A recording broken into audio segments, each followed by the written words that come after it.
La Libroteca, literatura en radio con Julio Rudman. Bienvenido a la Libroteca. Siempre es bueno incorporar amigos en la vida, por aquello de que el amor siempre vence al odio. Y este fin de semana, el fin de semana pasado, casi como si nos hubiésemos conocido desde que éramos Pendex, yo más tiempo que él, vino a Mendoza, estuvo en el Valle de Uco Martín Jáuregui para presentar Historias de mi país, el segundo tomo del libro de geografía que edita Planeta, y nos debíamos esta charla. Martín, un gran honor que integres el menú de la Libroteca hoy. No, esperá, che, que el honor es mío, porque me da placer que me hayas llamado y sé que por acá han venido muchos amigos, colegas, y me siento honrado de que me hayas invitado a charlar con vos un rato en un programa que tenés en una provincia que vos ya sabés que no es por la galería, sino que amo ciertamente y que conozco y que has dado muestras. Y me da placer y he dado muestras. Está bien que lo digas vos, si no yo sería falsa modestia. No, le cuento por las dudas a algún desprevenido que mire mucho a Mirta Legrand, que Martín Jáuregui es un periodista, viajero, expedicionario, geógrafo aficionado, y me parece pero que además lo hemos visto muchas veces, por suerte, en Estudio País. Es uno de los tantos que ha tenido la inmensa suerte, casi yo diría el privilegio, de trabajar con uno de los maestros para nosotros como es Juan Alberto Badía, y que bueno, que la idea es que charlemos un rato acerca de este libro y que este libro nos lleve a parte de esta trayectoria fructífera de tu trabajo en los medios en la Argentina. Este libro, puntualmente, el de viajes, que es un libro que además fusiona geografía, literatura de la muy buena, además, y un enorme diseño. ¿Cómo nace? Primero te quiero decir que recordar a Juan es una de mis emociones, ¿no? O sea, sí, claro. Para mí Juan significa más que el maestro que fue, que sigue siendo, porque tiene la vigencia del tipo que ha hecho tanto en la televisión y en la radio, que todavía sigue estando vigente, que de él aprendí un montón, y sobre todo aprendí esto que hablábamos el otro día, de que estamos muy adelantados. La verdad yo creo que Estudio País, por ejemplo, es un país que, mirá que buen fallido, es un país. Sí. Es un programa que... De un país, sí. De un país que estuvo adelantado 15 años. Vas a acordarse, acuérdense, ¿no? Lo que digo, Julio y todos. En 15 años va a haber un Estudio País, va a ser habitual que exista una televisión, ya no sé si será así como ahora, pero seguramente con internet metido, que donde lo importante sea ver varios lugares al mismo tiempo, como estábamos haciendo desde una intensidad como fue Estudio País. Y sin dudas que después de todo el recorrido que yo había hecho, y me encuentro con él, y un encuentro así casual y fortuito por el año 98 en Puerto Madryn, y donde él me dice, mira, yo tengo ese tráiler, él viajaba con un tráiler que hacía radio por el país. Sí. Me dijo, me encanta cómo contás las cosas, ¿por qué no venís conmigo? Y esa relación duró ni más ni menos que 15 años, ¿no? O sea, qué bueno. Y ahí yo empecé a entender que esto de que nos cuenten el buen cuento, ¿no? A los que estamos en la patria y que amamos la tierra y que nos gustan las historias de vida de los que habitamos esta tierra, a los que nos gusta esto, nos gustan que nos cuenten, y también somos contadores. Ahora, ¿eso se podía traducir en un libro? Bueno, tardé un montón en empezar a verlo cuando yo no tenía idea que iba a hacerlo. Yo escribía para colaboraciones para diarios, para todos casi, Nación y Clarín incluido. Sí, claro. Notas inclusive a veces en el suplemento de turismo de Clarín, y de repente me encontraba con que yo estaba escribiendo cosas pero no tenía dónde ponerlas, ¿no? Una vez una tarde, o sea, ¿te acordás cómo era Estudio País la dinámica, no? Con los Sí, chicos claro, y todo. sí. Le llaman- Déjame aprovechar para decir que ahí estaba Valeria Caselles, ¿no? Exactamente, la mendocina, un orgullo para nosotros también, sí. una chica con un nivel intelectual y una hermosura de Sí. persona y de... No frecuenten los periodistas jóvenes. Exactamente, y hermosa mujer aparte, ¿no? Sí, señor. Bueno, una de las dinámicas es que yo en un juego yo entregaba libros a la gente que me ganaba la incógnita famosa. Me llaman de Planeta y de Editorial, y Sí. yo creí que me dejaron un mensaje, llama a este número por favor a un tal Alejandro, y yo pensé que era que me estaban llamando para darme libros para regalar, ¿viste? Como Sí. hacen las editoriales, que dicen, che, mirá, nombrando, nada de bueno. Llamo a ese tal Alejandro y me dice, no, mira, te queremos hacer una oferta. ¿Oferta? Bueno, tal día en tal lugar. Bueno, me encontré con ellos, fueron Alejandro Ulloa, mi primer editor, el negro Ulloa, tipo al que quiero muchísimo, y Nacho Iraola, director. Ajá. Y la oferta era que querían que escriba un libro.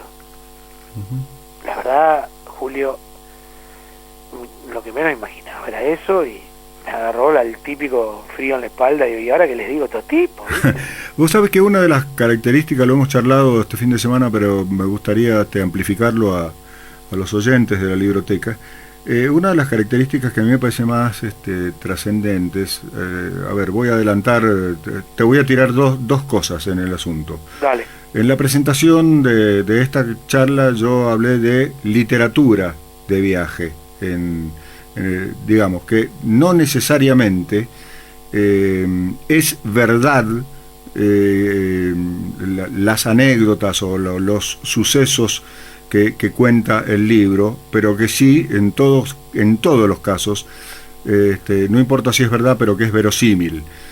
El otro tema que a mí me parece que convendría que desarrolles, porque creo que es central en las horas que hemos vivido o convivido juntos este fin de semana, es esta cuestión que vos dijiste, adelantados. Este es un libro de geografía que hoy puede parecer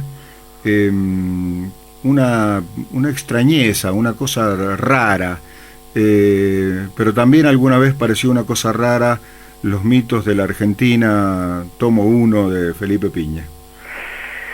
Claro, bueno, por un lado, yo pensaba mientras me decías esta cuestión, el otro día pasamos ahí cuando fuimos a Tunuyán, cerca del Manzano Histórico, ¿no? Claro.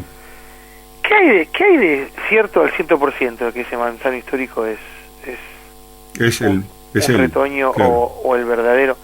Digo, es de verdad, sí es de verdad, ok. Ahora, ¿le cambiaría mucho saber que es un retoño y no que es el verdadero? No le cambia, porque lo que importa es la figura central de San Martín y el Manzano y lo que ocurrió, ¿no? Sí. El turismo está nutrido de eso. Vos vas por cualquier lado y en cualquier lugar te dicen, acá descansó fulano. Y vos decís, ¿acá? ¿Dónde? ¿Acá? Sí. La habitación, la 703, la del Castelar, en donde estuvo García Lorca. Sí. ¿Está tal cual cuando estuvo Federico García Lorca? No. Seguramente no, claro. Bueno, está, y hoy es una habitación que no está, es 704, no la 700. Ajá. Bueno, pero es esa habitación, digo.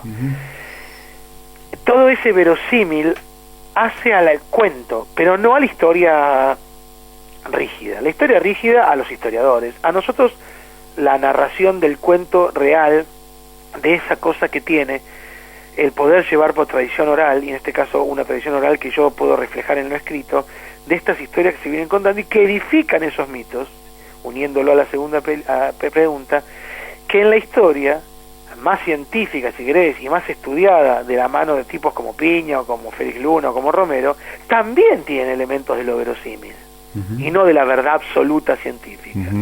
¿Importaba si Belgrano tenía una chaqueta color verde y voz finita? Sí, a la hora de saber que por eso le decían cotorrita, ¿verdad? Porque era como una suerte de gastada, sí, a un general que no lo fue. Sí, claro, sí. ¿Te acordás que te hablábamos de que Belgrano no fue general? No, fue un aporte de él a la revolución. Y bien válido estaba, porque el tipo, siendo abogado y comerciante por herencia de su padre, se dedicó a una cosa que no era de su naturaleza, si querés. Lo hizo por amor a la patria. Bueno, esos datos ¿Qué le agregan a la leyenda de Belgrano? Un montón de cosas. Y no sé si la talla es 42 o 41. La verdad que... Bueno, mis historias, sin pretender ponerme en ese lugar, tienen mucho del cuento de lo que está ocurriendo con esos personajes. A diferencia de que los que hablan o les pasan las cosas no son ni Belgrano, ni San Martín, ni Sarmiento, ni Mitre. Son simples y comunes habitantes de la patria como somos vos y yo, Julio. En algunos casos hasta maravillosos, simples y comunes, ¿no? Sí, y que yo creo que, ¿cómo es que dice la canción de Silvio Rodríguez? Dice, creer que hasta del barro viene la maravilla. Claro, ¿no? claro. Y que es así, somos hechos desde la Argentina, los habitantes de esta tierra hermosa que amo profundamente y que bueno, no hace falta que ahonde, pero ustedes lo saben como vos, Julio, como la cantidad de amigos en común que tenemos, que lo pueden hacer a través de la poesía, del canto, de la narración, de la actuación, del cine. Todos tenemos algo para decir de nuestra hermosa patria, pero en definitiva lo que nos une a todos es que estamos hechos de la misma materia. Del mismo barro, como decíamos. Exactamente, sí. Y eso está en los libros. La diferencia sustancial con otros relatos es que son personas comunes, por suerte aparte, ¿no? ¿Cómo entraste, cómo era tu vinculación con la geografía cuando eras chico, cuando tenías edad de escolar de primaria y sobre todo de secundaria, digamos? ¿Cómo fue? Claramente hay una diferencia marcada. La geografía de la secundaria fue una de las materias que más me gustó y nunca pensé ni ser profesor ni geógrafo, pero evidentemente ya tenía algo marcado en el destino, porque no me la llevé nunca, por decir, en realidad no me llevé materia, soy medio traga, pero quiero decir, nunca tuve problemas a la hora de estudiarla. Sí. Y en la primaria fui aquel que hacía con detalle el mapa y buscaba el dato, ¿viste? Eso, que en esa época se usaba, en nuestra educación, un poco más, no tan... un poco más conductista, por decirlo de alguna manera, donde la tarea se hacía porque había un título que decía tarea subrayado, 2 puntos, 2 puntos, la vaca, ¿no? Bueno, digo, yo hacía los mapas con color, yo le prestaba mucha atención a la cuestión geográfica de pibe, y cuando jugaba, esto es otra cosa que, bueno, estos años me lo han podido revelar a partir de lo que me pasa con los relatos geográficos, armé clubes de ciencias, yo tuve mis clubes de ciencia de exploración que se llamaba Club Neptuno en honor yo amaba en la mitología griega a Neptuno o Poseidón en la griega, Neptuno en los romanos, esta cuestión del mar, y durante mucho tiempo dije que iba a ser oceanógrafo cuando era chico, y todos contestaban mecánico, otros decían voy a ser cantor, qué sé yo, decía oceanógrafo. O sea, evidentemente en mí vive este afán por conocer la tierra, que es nuestra casa, y en especial la Argentina. Yo te diría que uno de los hechos más significativos en mi vida de viajero y de búsqueda de mapa y de qué pasa cuando llego a un lugar fueron mis viajes en auto con mis amigos, todos adolescentes ya con 18 para poder manejar, por la Argentina, ya no yéndonos de vacaciones con nuestros padres, sino yendo por nuestra cuenta, en autos así que reventábamos haciendo la ruta 40 y la 3 ida y vuelta, y planificando nosotros nuestro propio viaje con mapas del Automóvil Club, sacando el kilometraje y cada cuánto había un Automóvil Club o una estación de servicio para cargar y haciendo un derrotero y parando en cada lugar sabiendo qué ocurre. Digo, ese es mi preámbulo a Argentina secreta. Evidentemente estaba marcado que yo iba a ir por ahí. Y en la secundaria y en la primaria, mis amigos, los que hacíamos estos viajes, fueron compañeros míos en los 2 niveles, no me costaba esto. De hecho, naturalmente era quien llevaba los mapas en el auto, ¿no? Así que, y hasta que un día descubrí que soy coleccionista de globos terráqueos, ahí también me di cuenta que evidentemente algún mambo con la geografía tengo, Julio. Sí. ¿Por qué decís que dentro de 10, 15 años, lo dijiste el otro día en el Valle de Uco, vamos a estar, los que no somos geógrafos ni siquiera vocacionales o aficionados, como vos, vamos a tener esa empatía con la geografía tan importante, tan fuerte? Por 2 motivos. Uno, lamentable, y el otro, favorable. El primero, el favorable, porque estamos en una etapa en donde se está reformulando la manera de la división política de las naciones, ¿no? La modificación de Europa y un solo cambio, una sola moneda, y países que estaban subyugados en países más grandes desde el final de los 80, cuando cae el muro, comienzan a aparecer las etnias, que son las que tienen que realmente empezar a amalgamarse en un concierto de naciones como es Europa, de verdad, y no la construcción de Europa como un hecho consumado económico que no funcionó, por eso aquí está Europa. Empiezan a aparecer las regionalidades. Nosotros seremos protagonistas de una regionalidad que le va a dar al mundo mucho que hablar, que es la de Sudamérica. Y esto va a significar ruptura de fronteras entre los países, entre Uruguay, Brasil, Paraguay, Bolivia, Chile, Ecuador, Perú, todos. Va a existir una reformulación de lo que conocemos hoy como frontera, ¿no? Evidentemente, porque el mundo está preparándose para algo mucho mayor, para una regionalidad, y para donde sea importante defender, en el término cultural, no en el término bélico, defender tus intereses en concordancia con los intereses del otro, y no como ahora, que defender los intereses de tu tierra se traduce inmediatamente en xenofobia, lo cual no solamente es una aberración, sino que te aleja de cualquier amor que puedas tener a tu tierra. O sea, esto es un mensaje claro para los que creen que son más patriotas porque reniegan de los bolitas, como dicen, o de los paraguas, o de los chilotes. Nada te aleja más que esa actitud xenófoba del amor a tu tierra. Y fíjate que justamente el chauvinista va por ahí y no es el camino. Y lo que no es tan beneficioso, sino que es más bien lamentable, la Tierra también está en un proceso de transformación climático global importante. Lo vimos hace poco. ¿Te acordás que en Mendoza hablábamos de estas inundaciones acá, cerca de casa, por decirlo así? Y esto, ¿qué hace? Que tengas más conocimiento de la tierra donde vivís. Inevitablemente, cuando un país necesita fundarse desde un relato, la historia cobra preponderancia, porque hay que hablar de los próceres, de quiénes fueron y hacia dónde vamos.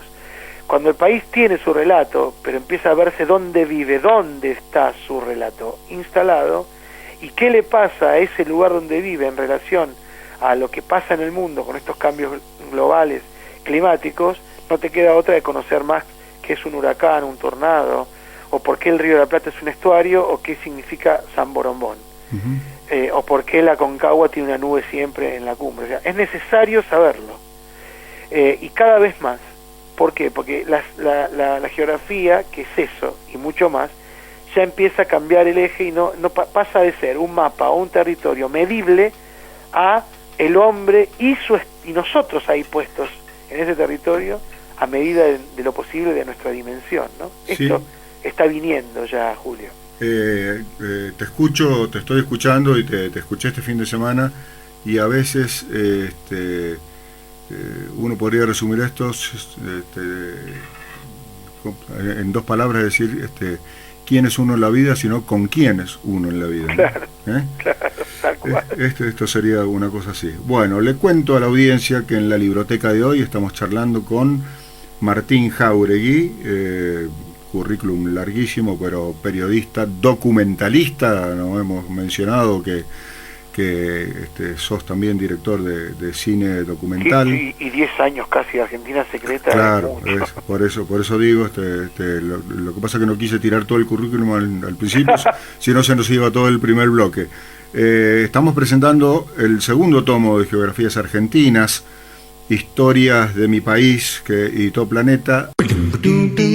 La Libroteca, literatura en radio con Julio Rudman.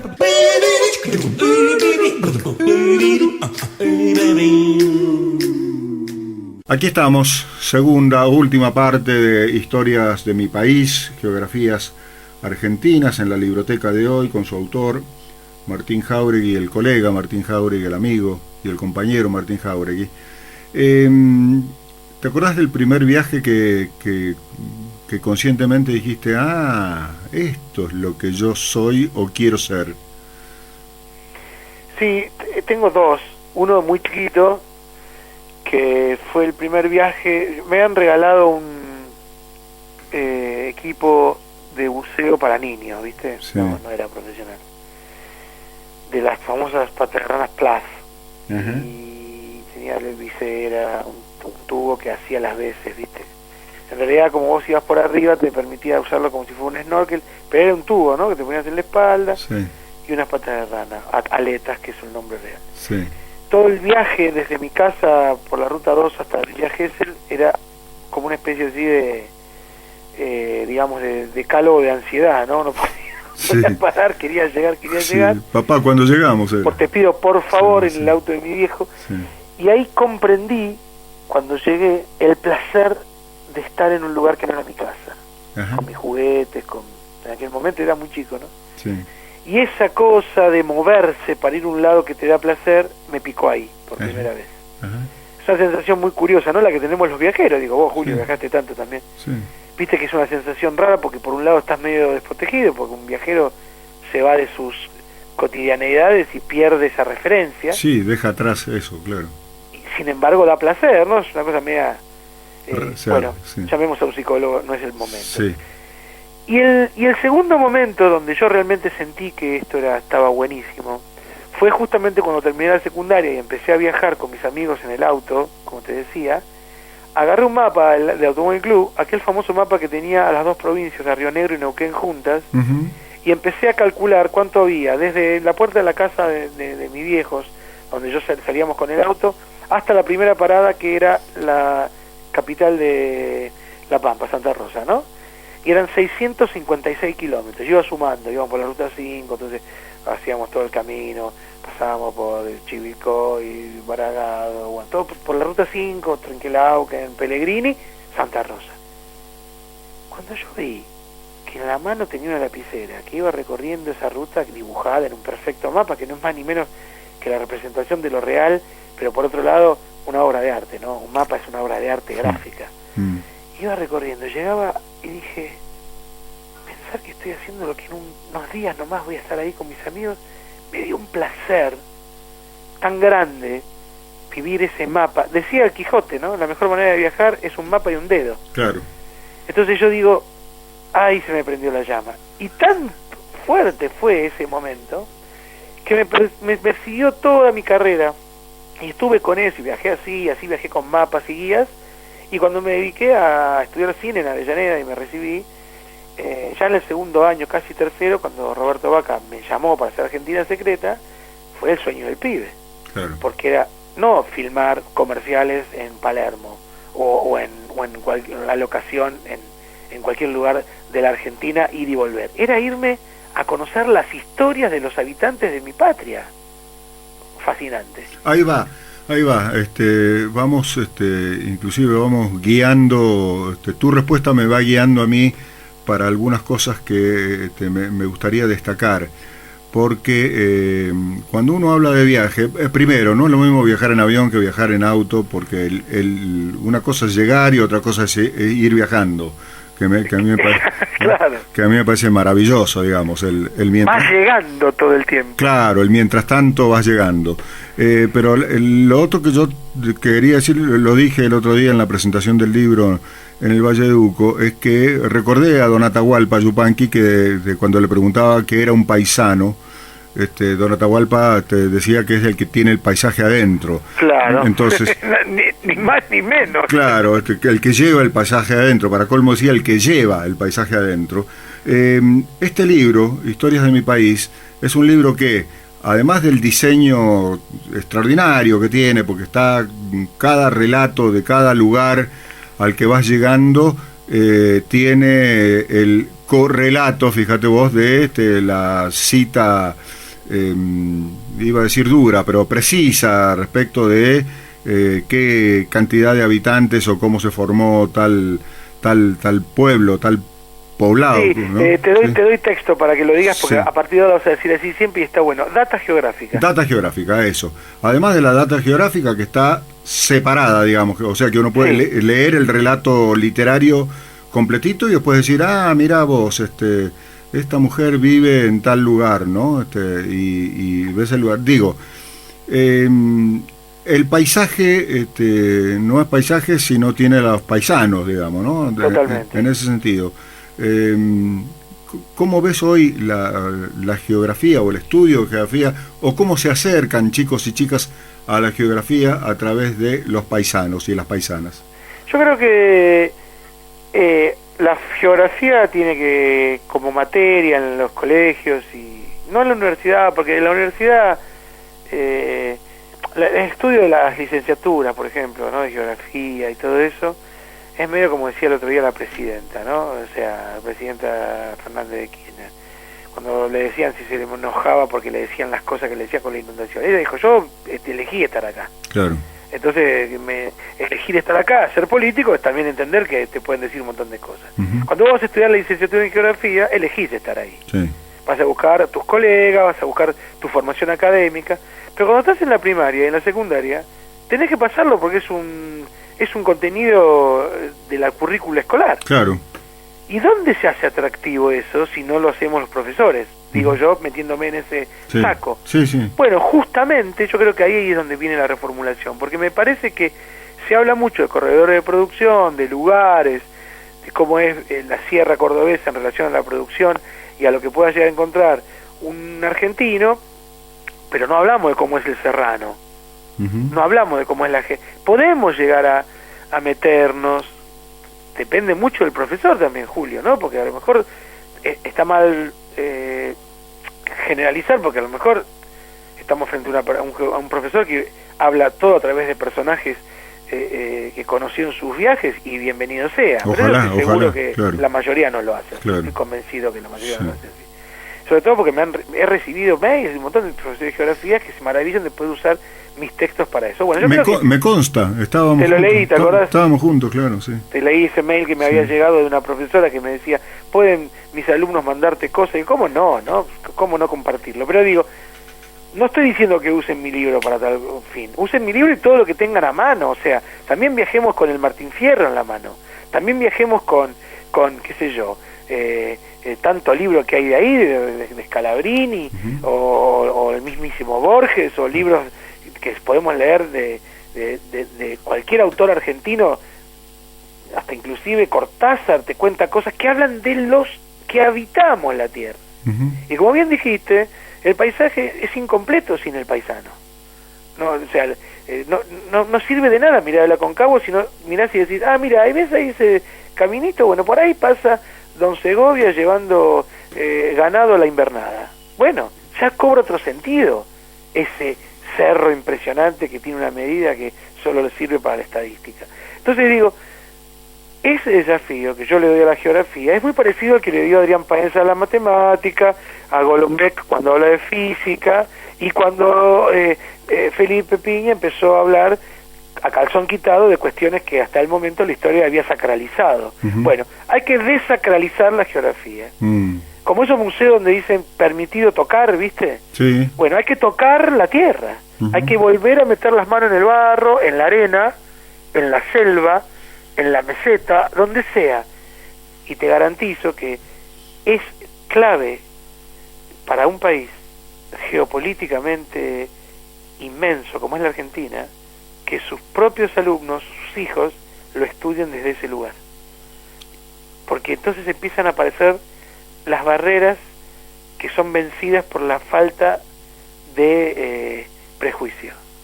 Hay que vencer las barreras del prejuicio de uno con el otro. No hay que decir más interior, no hay que decir más provinciano en el sentido despectivo, lo digo, ¿no? Sí. No hay que decir más de allá vienen los negros, de allá son los patas sucias, de los patagónicos son fríos. ¿Qué sabés del patagónico de Comodoro Rivadavia? ¿Qué sabés del Colla que vive en Maimará?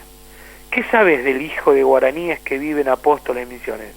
¿Sabés algo? No, nada. Bueno, nada. Hay que empezar a saber, y a partir de ahí vas a entender cómo es un tipo que vive en el medio de la selva y que se levanta todos los días, tiene las patas coloradas porque la tierra de Menciones es colorada. Claro. Ese es el clic que tenemos que empezar a hacer, y que no es por tirarte flores, pero te lo digo porque, nada, como decís vos, aprendí a quererte igual que con tu familia y todos los amigos que me presentaste, y te lo agradezco. Tipos como vos, que tienen una mirada un poco más allá de la letra, y de que podemos hablar de igual a igual, porque tenemos una mirada de de proyección hacia lo que es poder decir las cosas que uno siente sin lastimar a nadie, pero sin mentir, diciendo lo que uno siente y cree y milita, mientras sigamos en este camino, la búsqueda de la verdad y que se plasme en la vida real esto que es amar nuestra tierra, va a ser un proyecto válido. Mientras tanto, hay que pelearla, porque si no, nos vamos a convertir en unos pobres tipos que vamos a repetir cosas de memoria, como nos pasó en los 90, pero preferíamos irnos de viaje a Miami porque era más barato que viajar a Ushuaia. Vos sabés que te escucho y te voy a preguntar,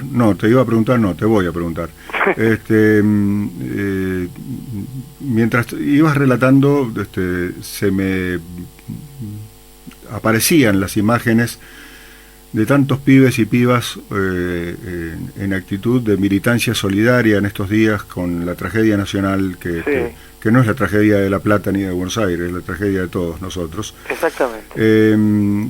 Y te pregunto si la geografía es política. No estoy hablando de la división de la geografía económica, geografía política, geografía hidrográfica y no sé de cuántas otras cosas más, digamos.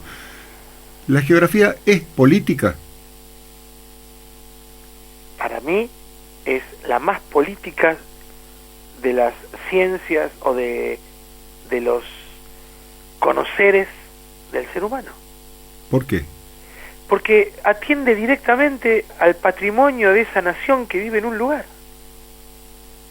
¿Qué nos pasó con Uruguay y la pastera? ¿Es político? Obviamente, pero totalmente político. ¿Y pero dónde es? A través de un río y por una cuestión de contaminación. Eso es geográfico. Sí, claro. ¿Qué nos pasó con Chile? ¿No fuimos casi a la guerra? Sí, claro. ¿Y la guerra de Malvinas por qué es? Sí. Por la posesión de un territorio, que los ingleses llaman territorio de ultramar británico, y nosotros llamamos territorio nacional. Uh-huh. ¿Y las fronteras qué son? Son cuestiones políticas. Si las fronteras no existen, seamos honestos, digámoslo una vez por todas, las fronteras no existen. Sí, es una convención cultural política. Exactamente. Sí. Para el tipo que vive, volviendo al ejemplo guaraní, Sí. la gente que vive en Paraguay, sur de Brasil, Misiones, Formosa, un poco de Corrientes y un poco del Chaco, y a lo mejor la puntita noreste de Uruguay, eso es territorio guaraní. Las fronteras son nuestras, humanas. Sí. Por lo tanto forman parte de esa geografía que es humana. Pero veamos primero, es como un niño que recién nace, ¿no? Cuando el niño recién nace, bueno, después se llamará Ricardo, pero mientras tanto es un niño recién nacido. El nombre es una convención. Digamos, a este Ricardo, mejor dicho, a este niño que ha nacido del vientre de tal y que ha nacido porque el padre tal ha concebido junto a esta mujer, a este niño le pondremos Ricardo y se llamará Ricardo fulano. Más convención social que esa para la identificación, y que haga de eso un ser que tiene identidad social en una comunidad que tiene esas reglas, no hay. ¿Y cuál es la identidad del país? Esa. Es un nombre que se llama, un territorio que tiene un nombre, que se llama Argentina, que nació otra vez, con su historia propia, con su propia geografía, y la mar en coche. O sea, es lo más político que puedas encontrar la geografía. Parte directo de la geografía también, la geografía política inclusive, también forma parte de la manera en que el hombre tiene de interpretar la mirada sobre el territorio. Imagínate si no será político. Y te puse el ejemplo claro. Uno de los temas más candentes de este momento fueron las infortunas palabras, podemos decir, de nuestro querido vecino y compañero presidente de Uruguay. Sí, señor. Sí. ¿Dónde aparece el conflicto? Sí. En lo diplomático. Claro.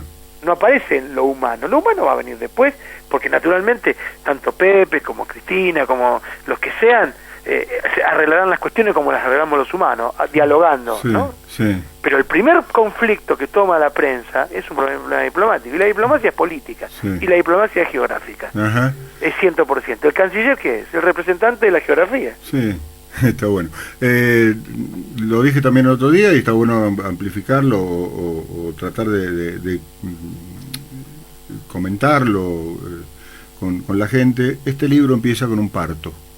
Y recién hablabas vos, cuando yo te pregunto, das el ejemplo de este niño que después se llamará Ricardo. ¿no? Este libro empieza con un parto y a mí me pareció siempre una metáfora, siempre digo, desde que lo leí, una metáfora maravillosa de lo que estamos haciendo entre todos, con zozobras, con peligro, con acechanzas, pero con una ganas de llegar al parto y que salga todo bien como sale, digamos, cuento el final de esta historia, de esta mujer que el parto venía complicado, ¿no? Caramba, se venía complicado. Caramba, se venía complicado, por razones internas y externas, ¿no? Enorme metáfora de estas historias de mi país. El tomo 1 no se consigue, pero ni acá, ni robándolo, digo, ¿no? Está complicado. Sí.